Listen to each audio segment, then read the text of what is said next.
Buenos días, queridos hermanos, hermanas que están presentes. Les doy la más cordial bienvenida a su clase de Escritos Paulinos. Para nuestros alumnos, alumnas que están viendo esta clase grabada, les queremos un montón. No los podemos ver acá en la clase, pero bueno, saben que se les quiere, se les extraña. eh, Entendemos sus ocupaciones, pero no bajen los brazos, métanle ficha. Ya les dije a ustedes que cuando leamos la Biblia no le pongan a 2.5 de velocidad el video. Ya cuando empiece la clase, métanle, póngale 5, 5.6, algo así. Ahí va parejito el video y bueno, libran bien la clase. Eh, Vamos a entrar ahora a una carta muy pequeñita, ¿no es cierto? Es la más pequeñita, que realmente es una cartita que nosotros le llamaríamos en diminutivo, porque no pasa de 322 palabras que contiene esta hermosa carta muy personal, muy afectiva, muy confrontativa, muy desafiante, que el apóstol Pablo escribe a una persona que según los estudiosos se piensa que es muy probable que no haya tenido mucho contacto Pablo con Filemón, pero que Filemón se convirtió efectivamente por el mensaje paulino y que bueno, como en algún momento leímos, si no mal recuerdo, en una materia de Antiguo Testamento, Nuevo Testamento, algunos hicieron el trabajo de Filemón. Eh, Creo que esta es una carta muy interesante y yo no sé ustedes, queridos hermanos, si se han preguntado ¿por qué una cartita tan chiquitita, entre dos grandes comillas, lo voy a poner así, entre dos grandes comillas, tan insignificante en su contenido? Porque no es una carta que hable sobre la salvación, sobre la gracia, sobre la cosmología, como lo hace Colosenses, sobre la infusión del Espíritu, como lo hace Efesios. No es una carta con tratado teológico, como lo hace Pablo en la relación de la iglesia con Israel.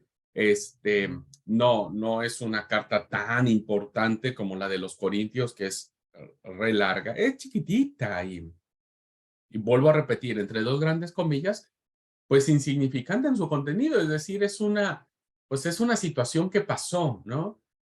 ¿Se han preguntado por qué esta carta está dentro del canon bíblico y se considera como palabra de Dios? ¿Por qué, si se perdieron incluso muchas otras cartas, como vamos a ver, por ejemplo, como vimos en la carta de Filipenses, que pudo haber dos cartas o tres cartas? Muchas cartas se perdieron, seguramente importantes, trascendentes, demás.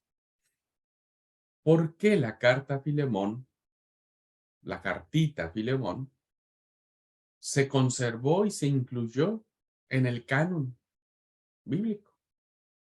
Es muy interesante la reflexión, la pregunta, ¿no? Bueno, vamos a tratar de responderla. No sabemos a ciencia cierta, pero hay una propuesta muy, muy interesante que ojalá haya sucedido, que hizo que la carta de Filemón entrara en el canon bíblico. Bueno, me voy a permitir leer la carta, hermanos.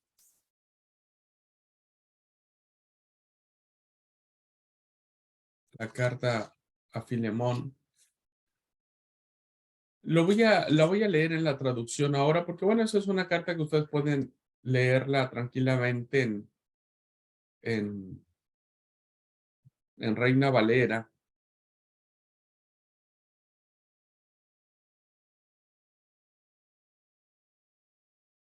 Y esta es una carta que voy a leer en la Nueva Traducción Viviente, si alguien tiene esa traducción y quiere seguirla.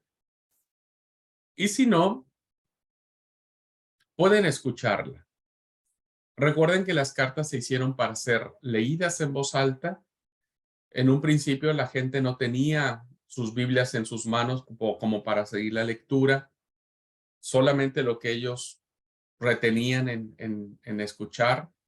Así que bueno, si ustedes tienen la oportunidad de solo escuchar, está bien. Si quieren seguir la lectura en cualquiera de sus versiones, síganla. O si alguien tiene la nueva traducción viviente, bueno, vamos a seguir. ¿Ok? Bueno, dice así, yo, Pablo, prisionero por predicar la buena noticia acerca de Cristo Jesús, junto con nuestro hermano Timoteo, les escribo esta carta a Filemón, nuestro amado colaborador, a nuestra hermana Apia, Arquipo, nuestro compañero en la lucha, y a la iglesia que se reúne en tu casa. Que Dios nuestro Padre y el Señor Jesucristo les den gracia y paz. Filemón, siempre le doy gracias a mi Dios cuando oro por ti, porque sigo oyendo de tu fe en el Señor Jesús y de tu amor por todo el pueblo de Dios. Pido a Dios que pongas en práctica la generosidad de tu fe a medida que comprendes y vives todo lo bueno que tenemos en Cristo. Hermano, tu amor me ha dado mucha alegría y consuelo, porque muchas veces tu bondad reanimó el corazón del pueblo de Dios. Por esta razón, me atrevo a pedirte un favor. Podría exigírtelo en el nombre de Cristo, porque es correcto que lo hagas. Pero por amor, prefiero simplemente pedirte el favor. Toma esto como una petición mía, de Pablo, un hombre viejo y ahora también preso por la causa de Cristo Jesús. Te suplico, te suplico que le muestres bondad a mi hijo Onésimo. Me convertí en su padre en la fe mientras estaba yo aquí en la cárcel. Onésimo no fue de mucha ayuda para ti en el pasado, pero ahora nos es muy útil a los dos. Te lo envío de vuelta y con él va mi propio corazón. Quería retenerlo aquí conmigo mientras estoy en cadenas por predicar la buena noticia. Y él me hubiera ayudado de tu parte, pero no quise hacer nada sin tu consentimiento. Preferí que ayudaras de buena gana y no por obligación.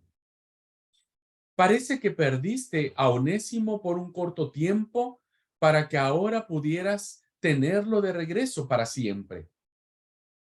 Él ya no es como un esclavo para ti, es más que un esclavo, es un hermano amado, especialmente para mí. Ahora será de más valor para ti como persona y como hermano en el Señor. Así que, si me consideras tu compañero, recíbelo a él como me recibirías a mí. Si te perjudicó de alguna manera o te debe algo, cobrámelo a mí. Yo, Pablo, escribo esto con mi propia mano. Yo te lo pagaré. Y no mencionaré que tú me debes tu propia alma. Sí, sí, mi hermano. Te ruego que me hagas este favor. Por amor al Señor, dame ese ánimo en Cristo. Mientras escribo esta carta, estoy seguro de que harás lo que te pido. Y aún mucho más. Otra cosa, por favor, prepárame un cuarto de huéspedes Espero que Dios responda a las oraciones de ustedes y que me permita volver a visitarlos pronto. Epafras, mi compañero de prisión en Cristo Jesús, les manda muchos saludos. También los saludan Marcos, Aristarco, Demas y Lucas, mis colaboradores.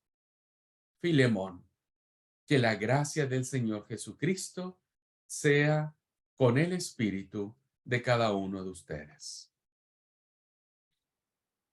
Muy bien, esta es evidentemente, queridos hermanos, una carta que juegan muchas emociones, muchos sentimientos, muchas alegrías, anécdotas, recuerdos, cosas graciosas, este, y que evidentemente, pues representan una situación muy, muy personal entre tres personas.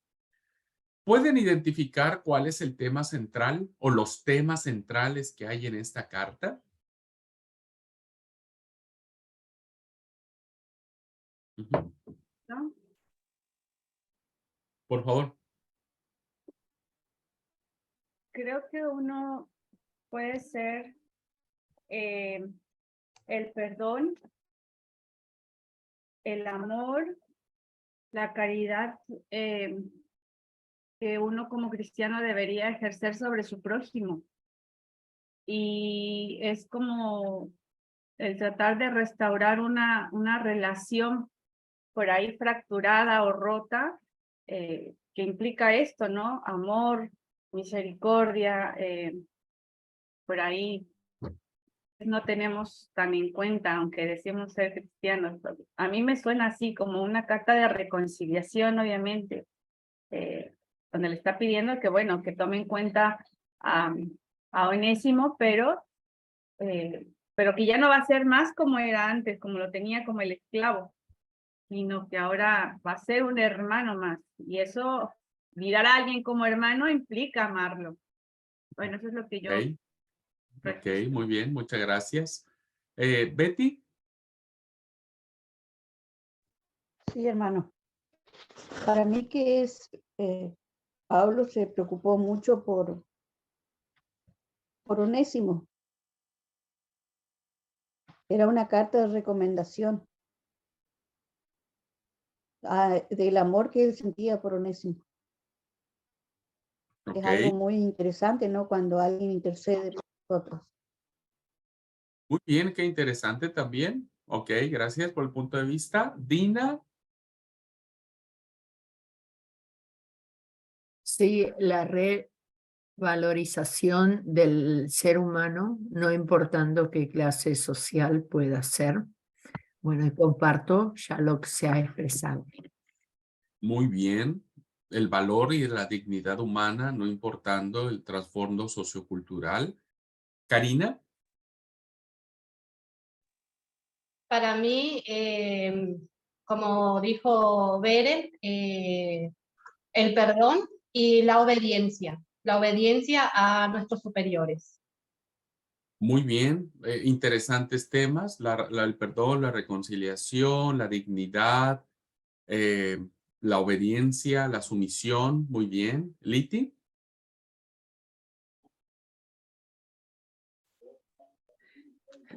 Buen día. Yo también estaba apuntando y algo así, puedo decir que encontré que es una carta que nos habla mucho de un amor y de esa redención y restauración. Muy bien, gracias. Doris. La conversión de Onésimo, o sea que el poder increíble de Cristo que es para restaurar las vidas, porque la conversión de Onésimo ayuda de que él sea restaurado y no tenga que seguir huyendo. Y Bien, muy Ujú. bien, Doris. Sí, la conversión es importantísima, ¿no? El hecho de que Onésimo haya aceptado a Cristo. Muy bien. Pedrito. Sí, hermano, paz. Yo veo que también hay Paz. libertad libertad por lo que acaba de decir la hermana ahí en esa parte de conversión, servicio porque antes era inútil, ahora es útil, y ánimo para el pueblo por lo que llega, digamos, ese apoyo para la iglesia en ese entonces. Muy bien. Interesante el juego de palabras que existe, ¿no es cierto? De Onésimo, y el aporte que él hace ya a la iglesia como tal, ¿no? Volviendo con Filemón.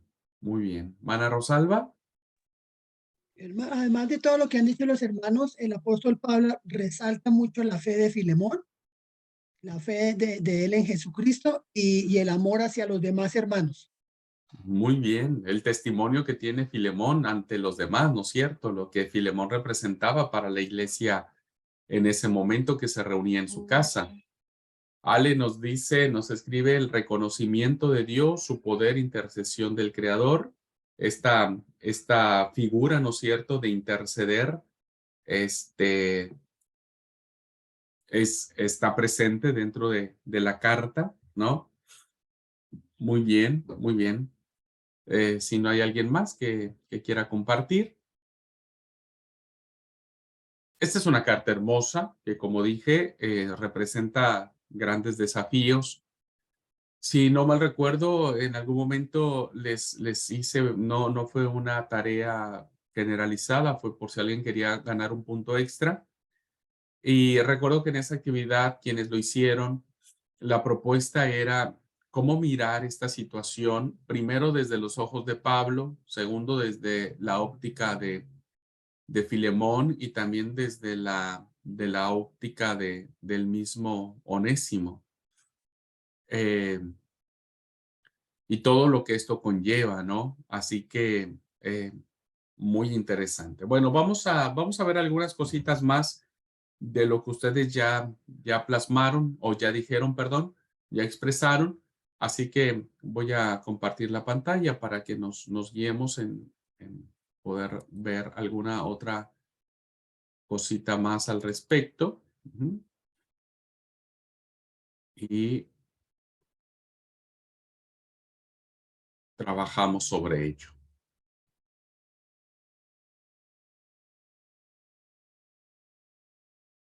¿Pueden ver ahora ya la presentación? Muy bien, gracias.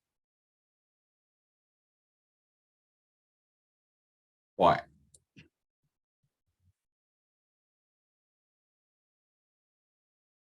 ¿Qué encontramos aquí? Esta es como les dije, una carta muy hermosa, muy personal. Es una cartita de 322 palabras aproximadamente. Eso pues hace que el tema sea muy corto de lo que está en esta carta.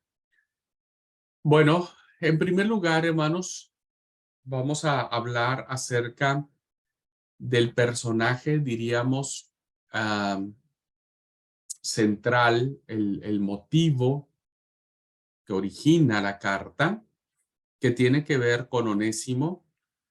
Y Onésimo, hermanos, en esencia, no es una persona honorable, no es una persona digna de confianza, no es una persona que pueda ser mirada con respeto y ser recibida en casa como persona ilustre.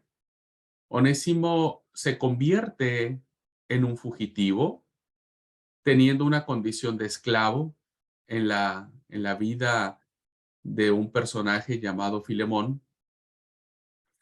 Y bueno, es una bolsa de problemas, Onésimo, ¿no? Nadie podría dar algo bueno por él. Al ser un esclavo y ahora fugitivo porque escapa, nosotros podemos percibir que Onésimo trabaja con Filemón, ¿no es cierto? Un segundo más.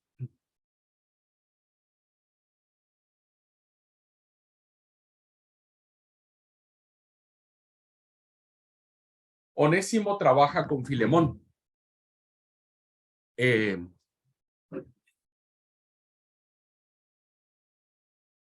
Y en algún momento le roba algo. No sabemos qué le robó. No sabemos qué fue lo que se apropió Onésimo de Filemón. Pero lo que sí sabemos es que Onésimo sabe perfectamente que si su amo sabe que se ha robado algo, no le va a pasar, no la va a pasar bien. Sale huyendo. Y cuando llega a Roma, ¿no es cierto? Cuando llega a Roma, es muy probable que esta actitud de ladrón persistiera, porque él va a la cárcel. Si va a la cárcel, es porque ha cometido un delito o un robo, en este caso. Si no, nos explicaría por qué Pablo lo conoce en la prisión. Evidentemente, Onésimo no fue a visitar a Pablo a la prisión. Entonces, no solamente era un esclavo fugitivo por haber faltado a la honorabilidad de la confianza que le dio su amo, sino que ahora se enfrenta a cargos dentro de la prisión, probablemente por pues alguna otra fechoría que haya cometido.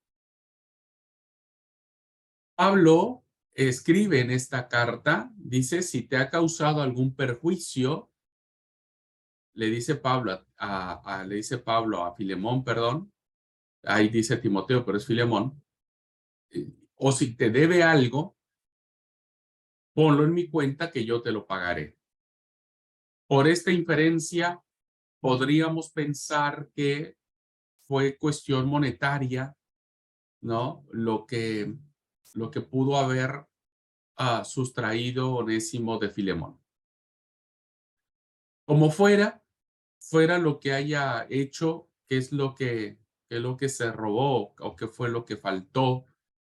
Este esclavo fugitivo finalmente llega a Roma, probablemente con la intención de pasar inadvertido entre los numerosos habitantes y visitantes de la gran ciudad, pero insistimos, es muy probable que Onésimo haya hecho igual macana, diríamos, ¿no? Y bueno, de alguna manera fue a caer a la misma prisión donde Pablo estaba detenido. Entonces, es muy probable, hermanos, que estando en la cárcel, como hemos visto, Pablo nunca desaprovechó una oportunidad, por más difícil que fuera su situación. Ya lo vimos en la carta a los Filipenses, o sea, aun cuando su propia vida estaba en peligro, él pensaba en Epafrodito, ¿no es cierto? Y por eso cuida de él. Aún ahora estando en la cárcel, estando en esta condición donde va a tener su propia sentencia, no sabe qué suerte va a correr su vida, tiene la oportunidad de hablar de Cristo.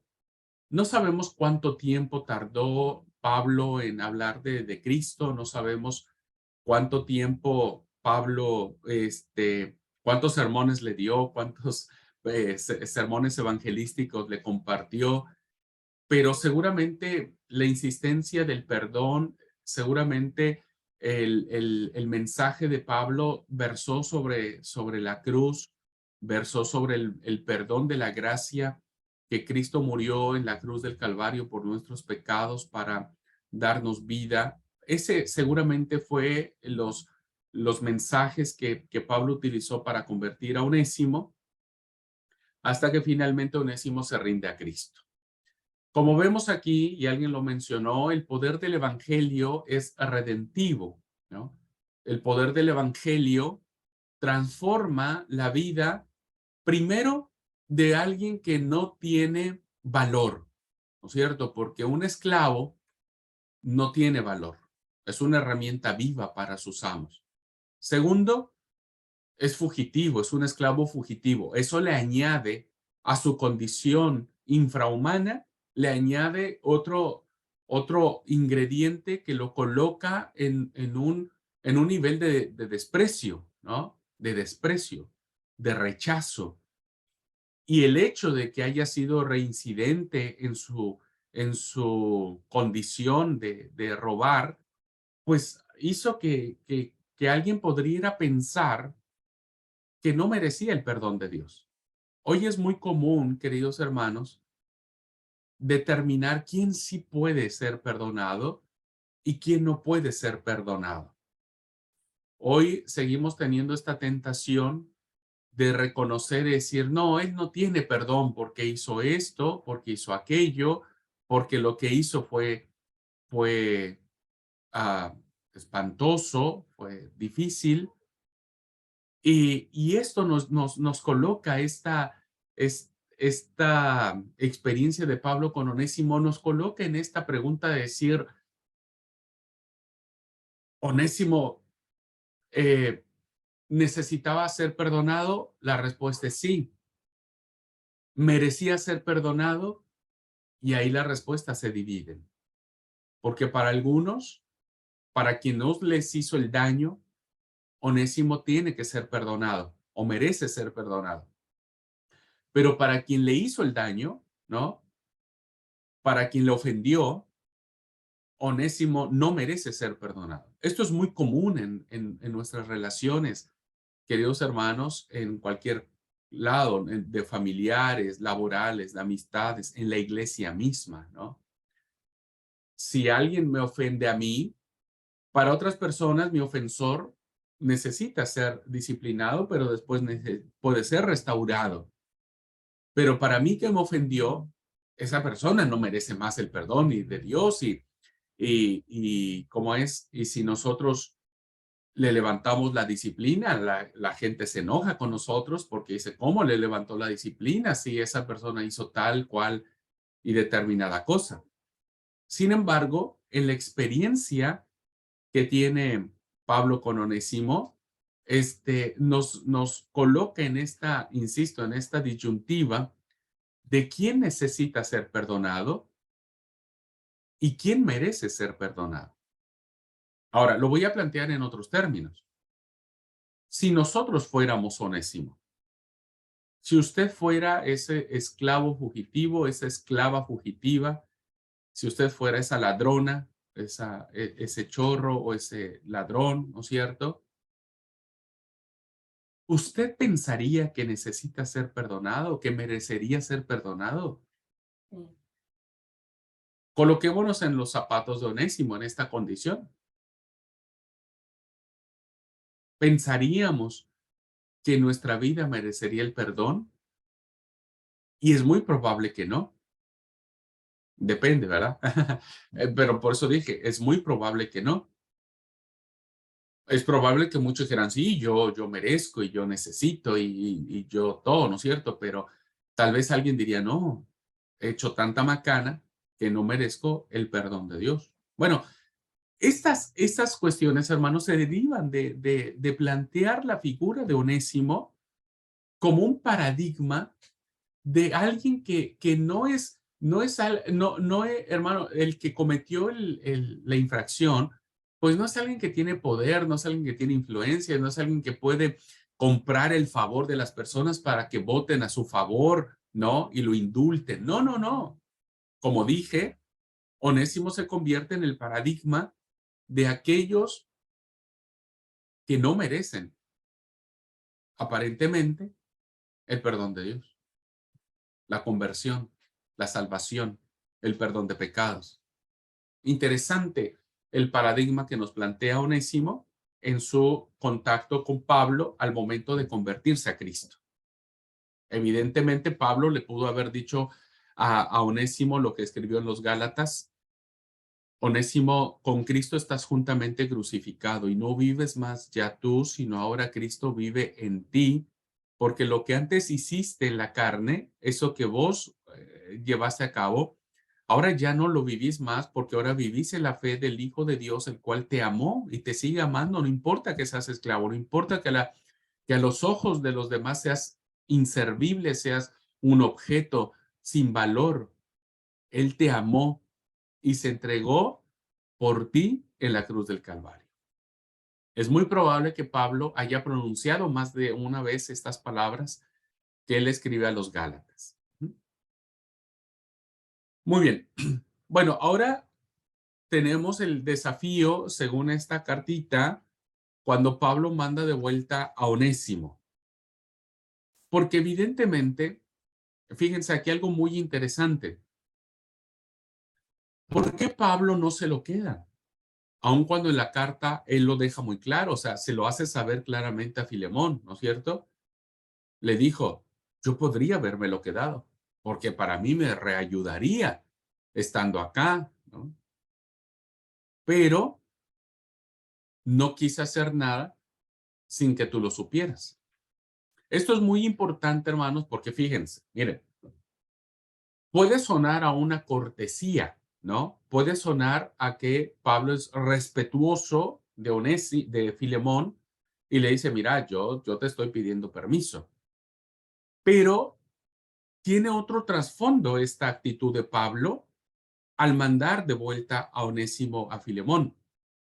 Si Pablo, conociendo lo que habría hecho Onésimo en contra de su amo Filemón, no hubiera motivado o orillado a Onésimo a buscar el perdón, entonces el mensaje del evangelio estaría en entredicho. Porque recuerden que el mensaje del evangelio, lo dijo el Señor Jesús, si vos cuando vas al altar a ofrecer una ofrenda, te acordás que tenés a un hermano que tiene algo contra ti, deja tu ofrenda en el altar, anda, reconcíliate con tu hermano y una vez que estén reconciliados, vuelves a ofrecer tu ofrenda. Si Pablo, hermano, se hubiera quedado con con Onésimo para su propia ayuda, hubiera faltado a uno de los principios fundamentales del cristianismo, ¿no? Que es el reconocer las faltas, de enfrentar las consecuencias, ¿no? Y de esperar que Dios actúe. Fíjense que esto, queridos hermanos, a veces en nuestras vidas pasa de manera diferente. Queremos cuidar a las personas para que no sufran o suframos las consecuencias de nuestros actos. Pero no siempre es correcto hacer eso.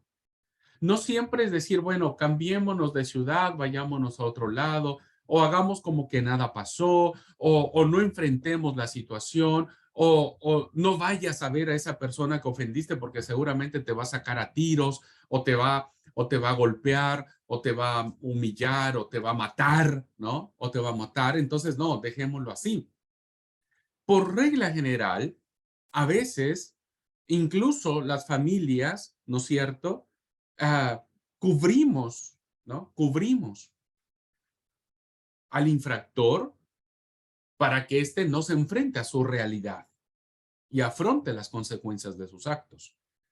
Pero sabemos, hermanos, que el verdadero principio de la liberación que el Evangelio trae consigo, el perdón de los pecados, es un perdón de salvación. O sea, cuando Onésimo aceptó a Cristo, fue salvado de sus pecados, pero él tiene que afrontar las consecuencias de sus actos. Y esto es algo fundamental en las relaciones cristianas. Si usted ofendió a alguien y después dice, bueno, sí, listo, ya le pedí perdón a Dios, ya todo está bien, pero le dicen, bueno, ve y pídele perdón. No, no. O alguien le dice, no vayas, no vale la pena arriesgarse, no vale la pena a ir a ver a esa persona. Esto, queridos hermanos, ¿no es cierto?, va en contra del principio cristiano que el maestro dejó de tener que pagar las consecuencias de nuestras acciones. Porque si no, entonces David se enojaría profundamente como diciendo, sí, yo sí tuve que pagar las consecuencias de mis malas decisiones, ¿no? Todos nos afrontamos, hermano. Mire, acuérdese, si nosotros hacemos algo mal, tenemos que enfrentar las consecuencias de nuestras decisiones. A veces no queremos que eso suceda. Nos da miedo que eso pase. Pero si de verdad queremos encontrar la libertad cristiana, pues tenemos que ir a la verdadera reconciliación, al verdadero perdón, y entonces encontrar el camino correcto a casa. Duele, obvio que duele. Obvio que no es fácil tener que poner nuestra cara, ¿no? De vergüenza de lo que usted guste y mande. Obvio que te da miedo que te agarren a golpes, a las piñas, a trompadas, o que te maldigan, o que te cierren la puerta, pero no hay nada más liberador que ir a enfrentar las consecuencias de nuestros actos. Entonces, por eso Pablo, no se trata de una cortesía, de decirle, mira, yo quiero quedar contigo, no quiero quedar bien contigo, Filemón, y por eso te pregunto. No, Pablo sabe que es necesario que Onésimo vaya. ¿Cómo lo va a recibir Filemón? Pues seguramente lo iba a recibir mal, por eso la carta. Porque si Pablo hubiese sabido que Filemón lo iba a recibir bien a Onésimo, pues no le hubiera escrito ninguna carta. Pero sabe que Filemón, pues tiene el poder para maltratar a Onésimo. Y por eso la carta existe, ¿no es cierto? Entonces, no es un acto de cortesía, sino es un acto de preservar uno de los principios fundamentales de la acción cristiana o de la fe cristiana, que tiene que ir a enfrentar las consecuencias de sus actos.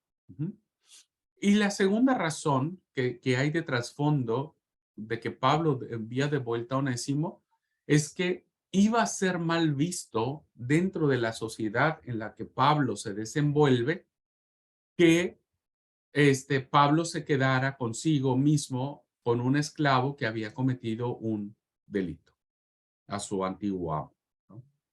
Entonces, eso tampoco era correcto en aras del testimonio del evangelio que Pablo estaba predicando.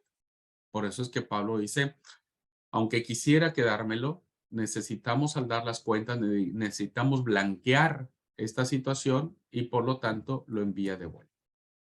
Nadie mejor que Pablo, como lo dije, sabe el riesgo que Onésimo corría, porque un esclavo no era una persona.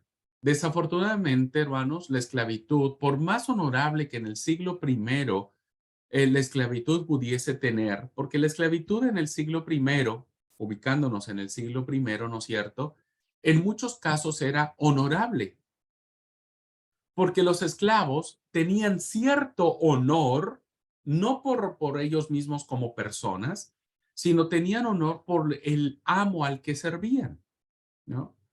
Entonces, si mi ama, yo esclavo, mi ama era la señora Berenice Morales Sánchez, y la señora Berenice Morales Sánchez es una ama famosísima, respetable, con mucha plata y títulos y demás. Entonces yo, su esclavo, ¿no? Me sentiría orgulloso, porque otros esclavos me preguntarían, che, ¿vos a quién servís? ¿Quién es tu ama? Ah, la señora Berenice Morales. Ah, mira vos. No, de lujo que servís a tu ama, por lo que ella representa, ¿no? Hoy vivo lo mismo, solo que con algunas pequeñas diferencias. Bueno, entonces resulta que en algunos casos la esclavitud era honorable, ¿no? Pero en términos generales, en todo lo que implica el imperio, la esclavitud sigue siendo una forma infrahumana de desvalorizar al ser humano. Un segundo, hermanos.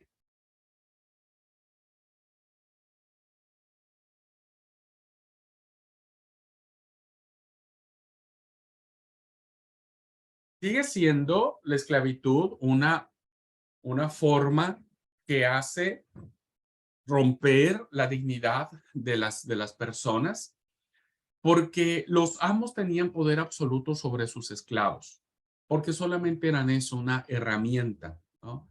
Y aun cuando, bueno, ahora voy a hablar un poco sobre esto, voy a hablar un poco sobre la emancipación, porque es un problema muy grave que encontramos en la carta a Filemón. Fíjense qué podría hacer un amo a sus esclavos. Podía apalearlos, es decir, agarrarlo con un palo hasta matarlo, o al menos dejarlo inconsciente.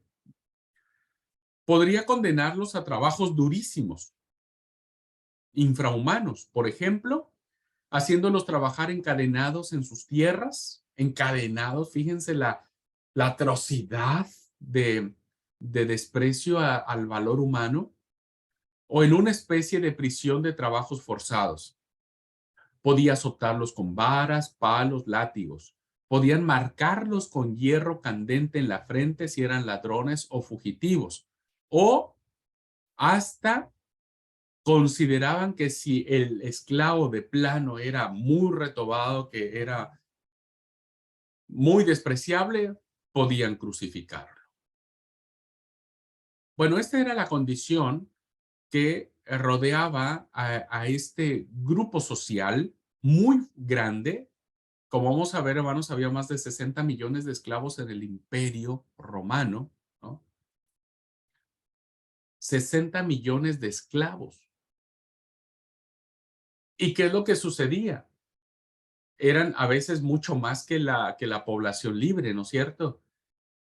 Por lo tanto, siempre había como que el miedo de que estos 60 millones de esclavos se rebelaran. Imagínense el peligro que esto iba a conllevar. Por eso cuando los esclavos se sublevaban contra sus amos, hacían todo lo posible por aplacar los levantamientos que se llevaban a cabo lo más pronto posible de una manera muy cruel, muy sanguinaria, muy cruenta, de tal manera que quedara como testimonio para que otros esclavos pues no se atrevieran a levantarse en armas. Incluso, hermanos, si un esclavo huía, lo mejor que le podía pasar era que lo marcaran con un hierro candente en la frente con una letra F que representaba la palabra fugitivos. Y lo peor que le podía suceder es que le crucificaran. No sabemos si esto es el caso de Onésimo, si Onésimo fue marcado con esta letra. No a todos, porque evidentemente se ve que Onésimo terminó saliendo de casa, salió huyendo de la casa de Filemón lo más pronto posible, que es muy probable que no haya tenido esta F en su frente. Pero esto era el problema que existía en la época de Pablo, ¿no? Había ocasiones en donde eh, los esclavos eran golpeados tan fuertemente que los gritos de los esclavos para muchas personas les provocaban placer, ¿no? Placer, y a veces placer sexual. Fíjense hasta dónde esto llegaba en la condición que los esclavos, ¿no es cierto?, tenían en la época de Pablo. Bueno, Onésimo entra dentro de este grupo de personas, ¿no? Entonces, por eso Pablo sabe lo que puede sucederle a Onésimo y le escribe la carta. Vuelvo a repetir, si Pablo supiera que Onésimo iba a estar seguro, ¿no? No hubiera escrito la carta, pero la escribió. Y es muy interesante, hermanos, el juego que hace Pablo del nombre Onésimo, porque Onésimo significa literalmente en griego útil o provechoso. Eso significa Onésimo. O sea, nada que ver el nombre, ¿no? Nada que ver el nombre con sus acciones. A veces eso pasa. Eso pasa.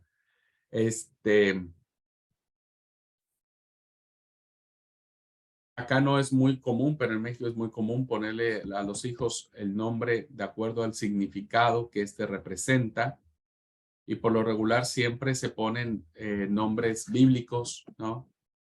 Entonces, había un chiste, no sé si me acuerdo bien, que decía, ya no le pongan más nombres bíblicos a sus hijos, dice, porque resulta que ahora Moisés se robó una garrafa de gas y Jesús anda drogándose y David anda no sé qué cosa. Dice, por si no les pongan nombres bíblicos.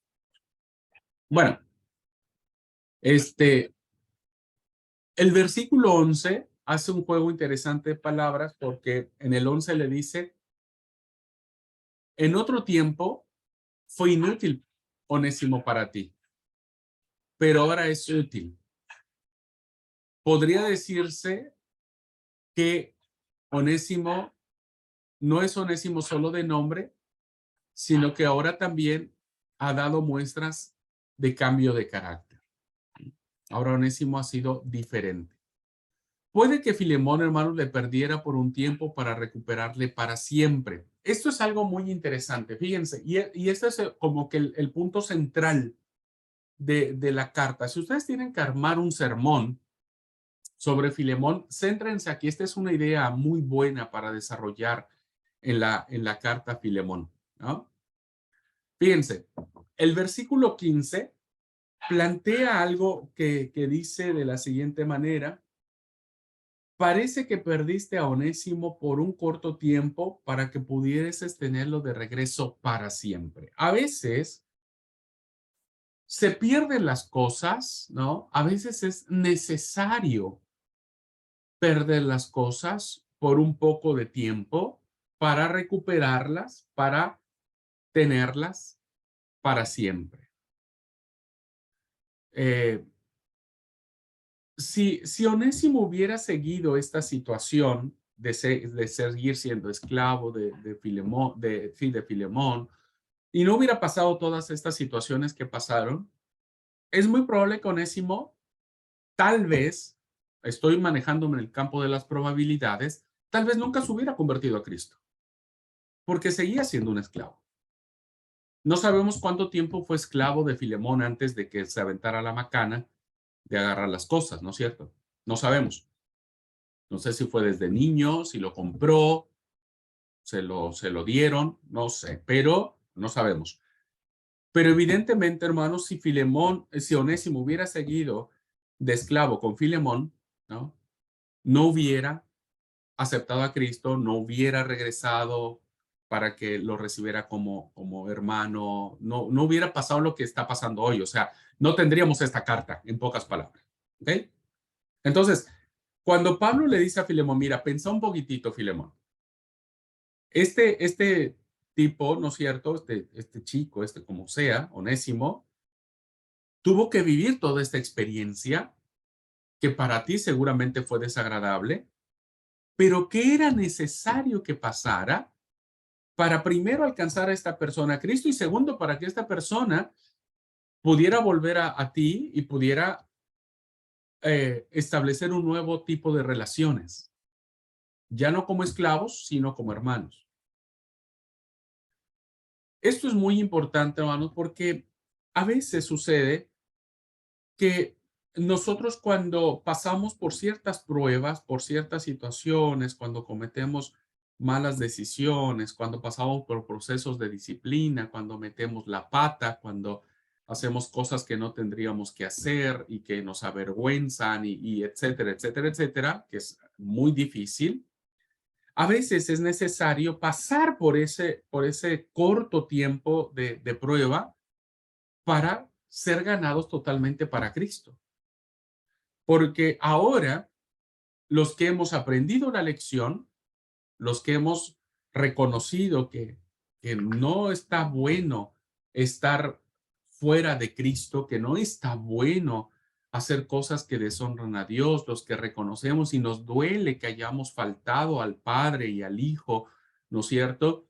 Entonces, vamos por un camino en donde no queremos más alejarnos del Señor. Y somos ganados para siempre. Entonces, Pablo le dice a Filemón, ganamos más, Filemón. O sea, sé que pudo haber sido una mala experiencia para ti, pero pues al final Dios permitió que esto sucediera, ¿no? Dios permitió que esto sucediera para que entonces pudiéramos ganar todos. ¿Mm? Ahora debe recibirle no como esclavo, sino como hermano en Cristo. Pablo ahora es hijo de Pablo por la fe y Filemón debe recibirle como recibiría al mismo Pablo. Este es un paradigma que hasta la fecha es muy difícil de romper para muchas personas. Incluso no sé si para nosotros mismos. ¿Cómo recibir a aquel que nos hizo daño? Seguimos manejando la máxima que dice, perdono, pero no olvido. ¿Cómo recibirlo nuevamente, no como un ofensor, sino como un hermano en Jesús, ¿no? Un hermano en Cristo, un hermano amado? Es un paradigma muy difícil, hermanos, es muy difícil. Y hoy la carta a Filemón nos desafía a replantear estas posturas nuestras que tienen que ver con cómo recibimos a aquellos que creemos que no merecen el perdón de Dios. Desafortunadamente en nuestros círculos cristianos sigue habiendo mucha indiferencia, mucho rechazo, mucha señalización. Muchas personas siguen teniendo la F marcada en la frente, ¿no? Y desafortunadamente muchas iglesias siguen remachándole a las personas su pasado y lo siguen juzgando y lo siguen cuestionando y lo siguen maltratando. Es muy difícil no fundar nuestra fe cristiana sin pasar por la carta a Filemón. Ahora, ¿qué problema encontramos aquí en la carta a Filemón? Pues encontramos un problema muy fuerte porque este es uno de los puntos que le han criticado a Pablo impresionantemente. Ustedes saben que la esclavitud fue abolida, no recuerdo el año, hermanos, pero uno de los grandes precursores de la abolición de la esclavitud fue Wilberforce. Incluso hay una película muy buena al respecto, se las recomiendo, que no me acuerdo cómo se llama, pero búsquenlo con ese nombre y si no yo voy a tratar de buscarla en la próxima clase, les digo. Es excelente película porque evidentemente, hermanos, hoy en las sociedades normales, ¿no? Occidentales, lo que usted guste y mande, pues la esclavitud ya no está bien vista, ¿no? Es algo que, aunque no está erradicada en el mundo, porque sigue habiendo esclavos,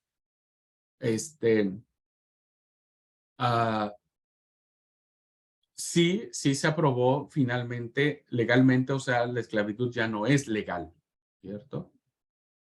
Ahora, ¿cuál es el problema que encontramos en la carta? Que Pablo no dijo nada sobre la esclavitud, no condena la esclavitud. Hoy, cualquier cristiano en su sano juicio condenaríamos profundamente la esclavitud, ¿no? Y lucharíamos contra la esclavitud. Pero si usted lee la carta de Pablo, Pablo nunca le reclama a Filemón porque lo manda de vuelta a Filemón. Le dijo que lo recibiera como hermano, pero no le dijo que le diera su libertad.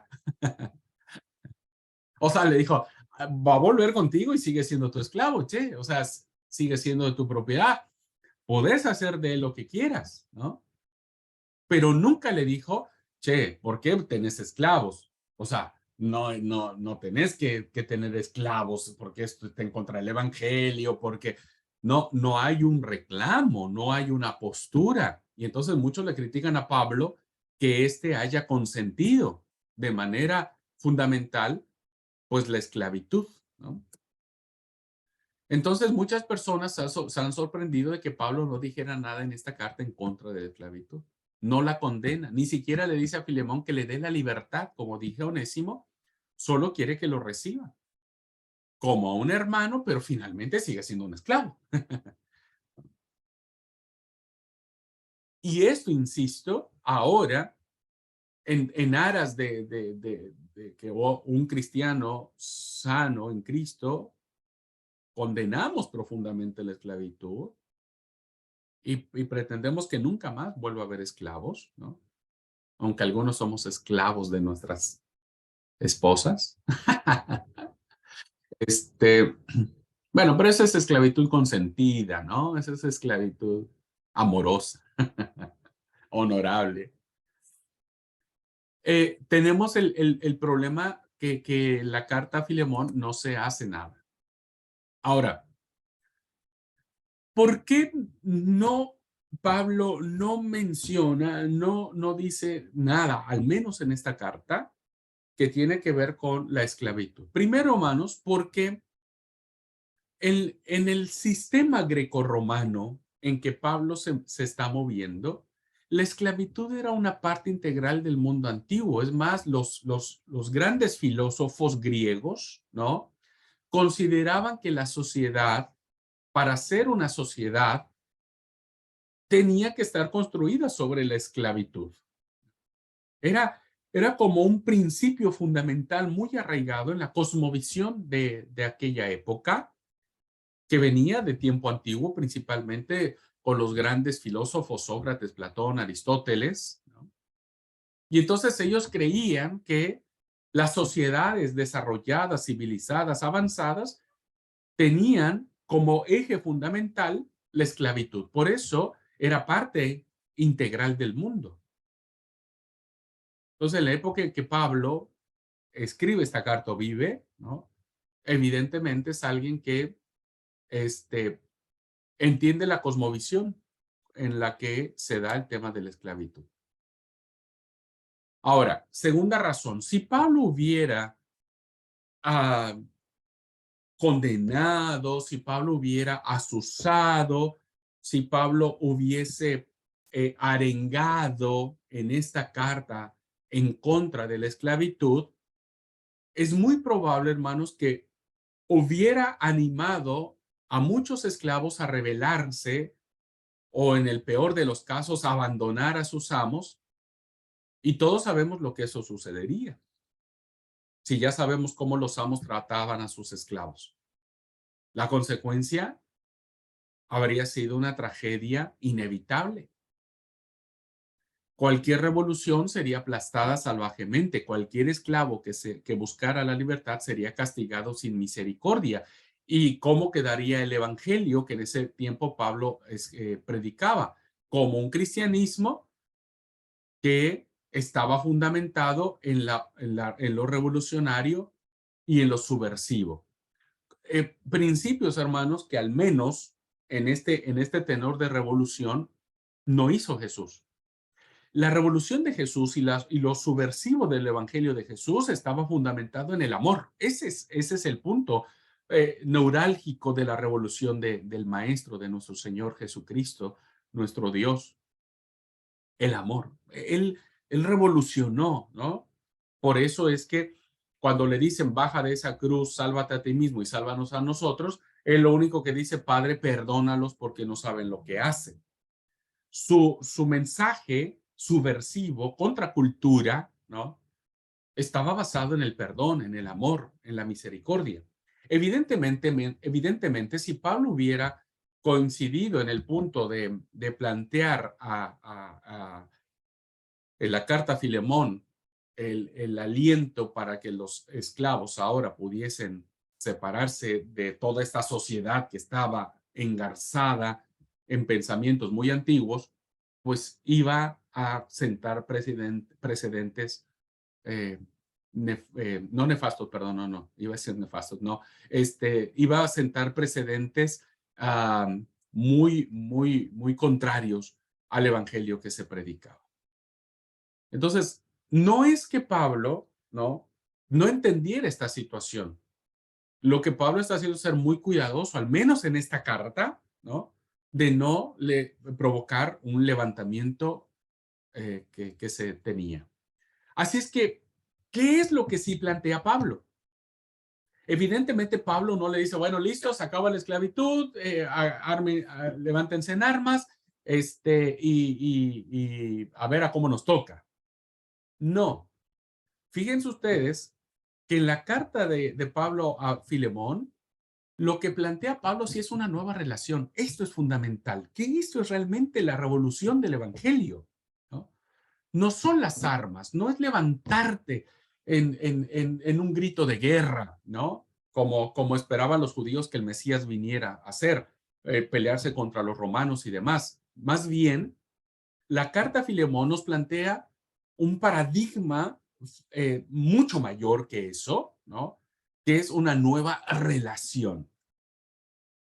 Entonces, lo que sí hizo el cristianismo y que Pablo defendió, hermanos, no en esta carta, pero no lo hace de manera específica, pero que es una constante en los escritos paulinos, fue introducir una nueva relación entre los hombres, ¿no? Hoy el hombre está matando al hombre, el hermano está matando a su hermano.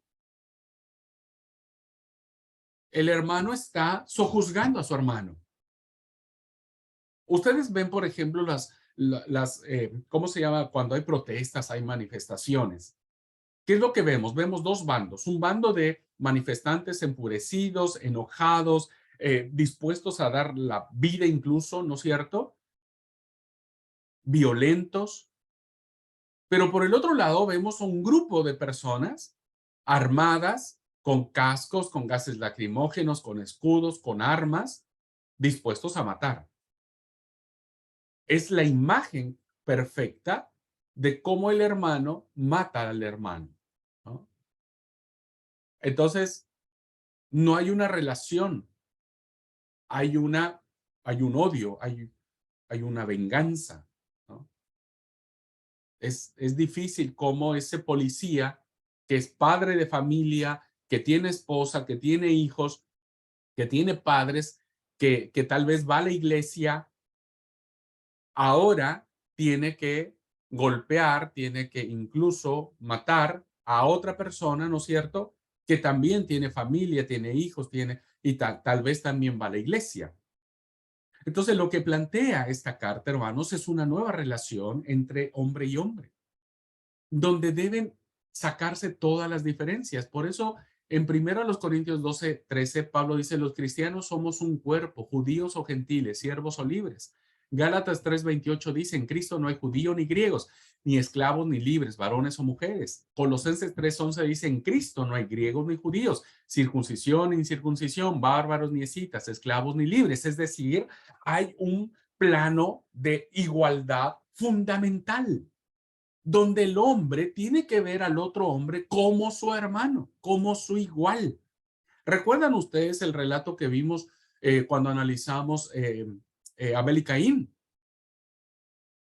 9 veces aparece la palabra hermano en este relato. Es muy pequeñito el relato de Abel y Caín para que 9 veces aparezca esta palabra, hermano, hermano, hermano. ¿Por qué? Porque el problema de la caída tiene que ver con el hermano. No tiene que ver solo con nosotros, sino tiene que ver con nuestra relación con nuestro prójimo.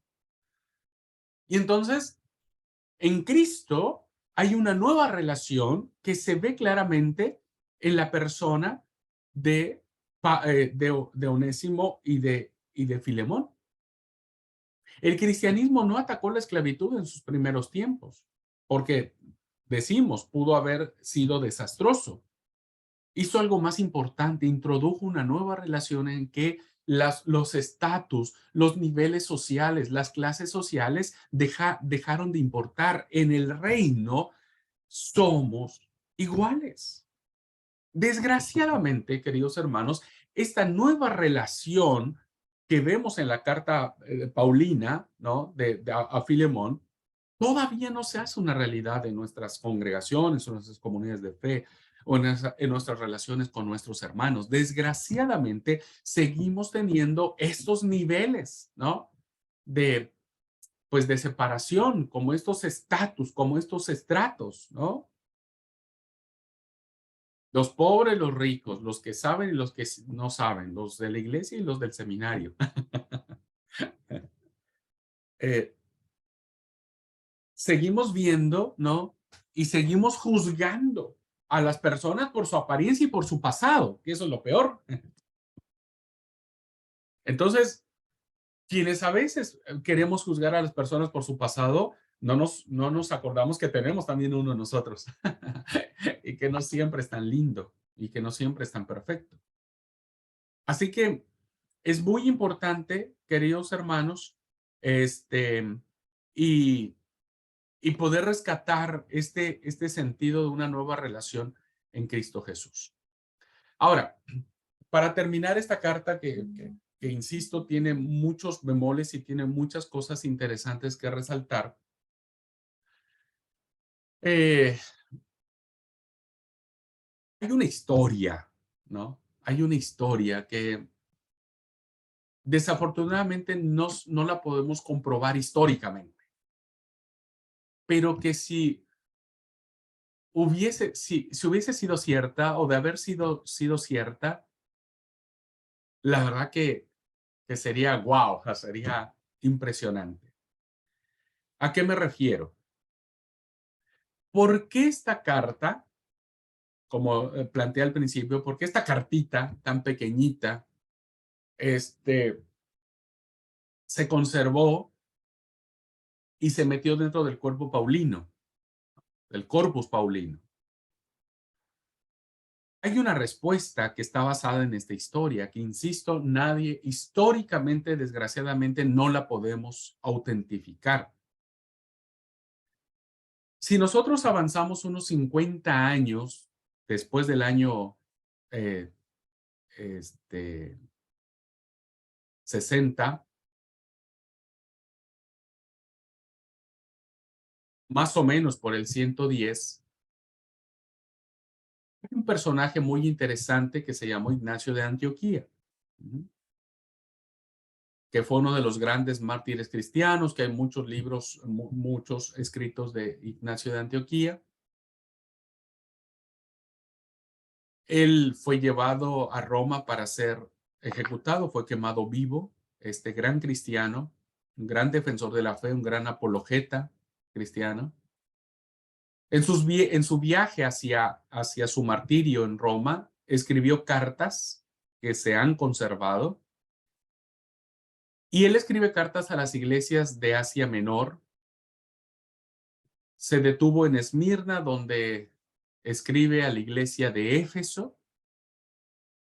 Y resulta, hermanos, que cuando Ignacio de Antioquía escribe a la iglesia que está en Éfeso, acuérdense, ya estamos en el 110, siglo segundo, principios del siglo segundo, resulta que en el primer capítulo de esta carta tiene mucho que decir acerca de un personaje, un obispo de Éfeso, y resulta que él cita la siguiente frase.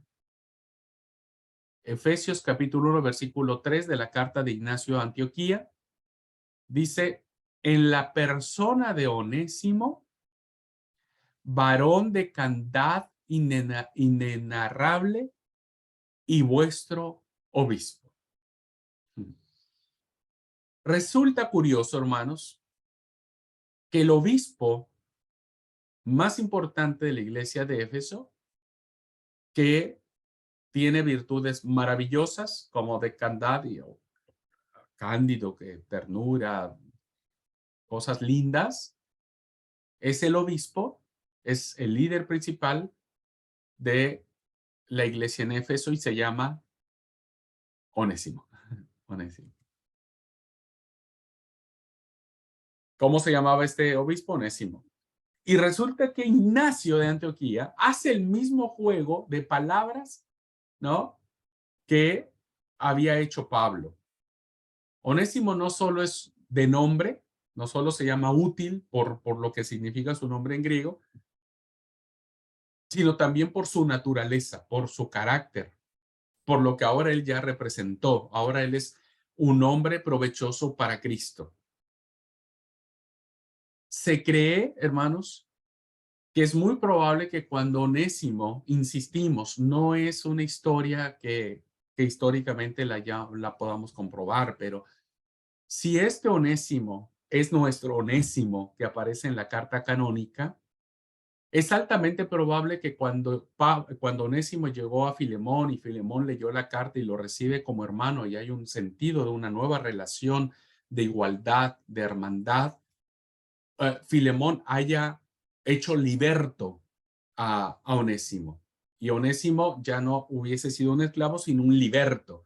Un liberto era aquellos que se ponían en libertad, punto, por muchas razones, porque el amo les daba la libertad, porque pagaban ciertas sumas de dinero, por muchas razones podían ser libertos. Y como Onésimo ya había cambiado y como Onésimo evidentemente se convirtió en una persona importante, pudo haber viajado ahora a Éfeso, hecho un ministerio, ser reconocido como un líder, es altamente probable que no haya tenido la F marcada en su frente, porque si no, entonces hubiera habido alguna referencia sobre ese hecho, ¿no es cierto?, físicamente, pero si concedemos razón que la gracia de Cristo no solamente perdona nuestros pecados, sino que nos transforma y nos lleva al propósito supremo y grandioso de nuestro llamado en Cristo Jesús, es altamente probable que eso haya sucedido con nuestro personaje y que Onésimo se hubiese convertido en el gran obispo de Éfeso. Y la respuesta sería, ustedes saben, hermanos, que fue en Éfeso donde se conjuntan todas las cartas paulinas, y donde es el lugar donde se arma el cuerpo paulino. Y entonces es muy probable, vuelvo a repetir, no lo podemos comprobar, pero es muy probable que esta cartita se haya mantenido o haya sobrevivido porque el obispo de la iglesia de Éfeso, llamado Onésimo, si él era el personaje, haya abogado para que esta carta pudiese conservarse como un testimonio de lo que Dios pudo haber hecho en su vida, en su mente, en su corazón y la transformación que hubo. Entonces, altamente probable que haya sido Onésimo el que haya abogado para que esta carta suya, diríamos, ¿no? O que hablaba de él, pudiera permanecer y ser parte del cuerpo paulino. Y es por eso que hasta estos días se ha conservado. No tendríamos otra explicación considerando que esta carta, insisto, no tiene elementos teológicos, soteriológicos, neumatológicos, etcétera, etcétera. Es más una cartita personal que pudo haberle solo importado al protagonista de la carta y que hizo que hubiese quedado como un testimonio escrito de su transformación. Bueno, insisto, ojalá hubiera sucedido así. Si fue, ojalá hubiera sucedido porque hubiera sido maravilloso tener la certeza de que eso hubiese sucedido. Bueno, terminamos entonces, hermanos, esta carta con la misma información que terminamos todas las cartas, con el sumario básico de información. La fecha, hermanos, la fecha no se sabe cuándo se escribe esta carta. Pudo haber sido hacia el año 55, escrita en Éfeso, ¿no? Pudo haber sido del 50 al 60 en Cesarea, pero no muchos, muy pocos creen que haya sido eso. O en el 61-63, si fue compuesta en Roma antes de la muerte del apóstol Pablo. Pero estas son las fechas propuestas en su redacción. El destinatario, bueno, está destinado a Filemón, junto con Apia. Muchos autores consideran que Apia pudo haber sido la esposa de Filemón. Arquipo, que es otro personaje que no quise hoy traer a la clase, sino íbamos a tardar mucho, y a toda la iglesia que había en su casa. Recuerden que antes las iglesias, hermanos, se reunían en casa. La autenticidad, la unidad y la integridad no se discute seriamente, se cree que absolutamente esto es una carta paulina. La división formal, tenemos la fórmula introductoria en los 3 primeros versículos, la acción de gracias del 4 al 7, el cuerpo de la carta está del 8 al 22, el 21 y 22 muchos consideran que puede considerarse como la coda, o bien como cierre del cuerpo, o bien como parte de la conclusión. Bueno, la fórmula conclusiva en términos generales estaría del versículo 23 al 25. Y la división que podemos nosotros tener sobre esta cartita es el destinatario con los saludos del 1 al 3, del 4 al 7, la acción de gracias, actúa como un exordium, una exhortación para ganarse la buena voluntad de Filemón por medio de la alabanza, ¿no? De reconocimiento, vos lo eleva, ¿no? Sucede mucho, es una buena estrategia. Uno quiere quedar bien con alguien, hay que elevarlo primero y después darle el sablazo. Del 8 al 16, la apelación en favor de Onésimo con el ofrecimiento de motivos para esta apelación. Del 17 al 22, la reiteración y la expansión de la súplica, ¿no? Yo te lo pagaré. Y finalmente del 23 al 25, los saludos finales y la bendición que aparecen en las cartas paulinas. Toda esta información, insisto, está en la plataforma. Ustedes lo pueden tener y lo pueden después seguir reflexionando. Muy bien, así que con esto terminamos la carta a Filemón. ¿Preguntas, hermanos? ¿Comentarios? ¿Reacciones?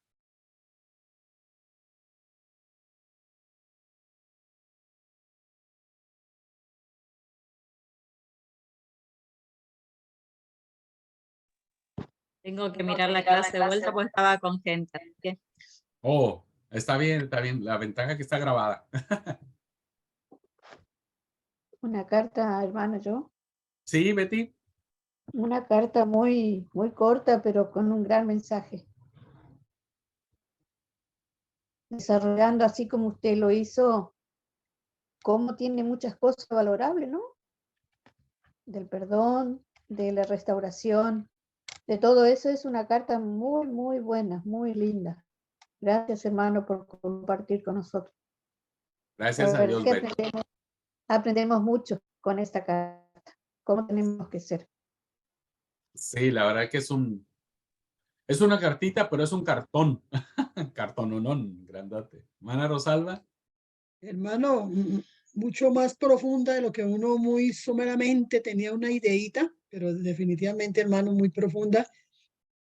Ver ahí lo que es la gracia de Dios para el pecador sin distinción de clase social, de estatus. Profunda, hermano. Yo quedé extasiada. Me toca, como dijo la hermana Marisa, volver a escuchar la clase. Qué bueno, Rosalba, gracias a Dios. Gracias a Dios. Sí, sí, es una cartita muy chiquitita, pero por eso es más valiosa, ¿no? La podemos saborear mejor.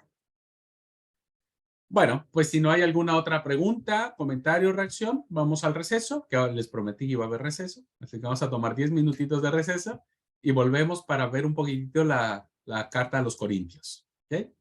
Bueno.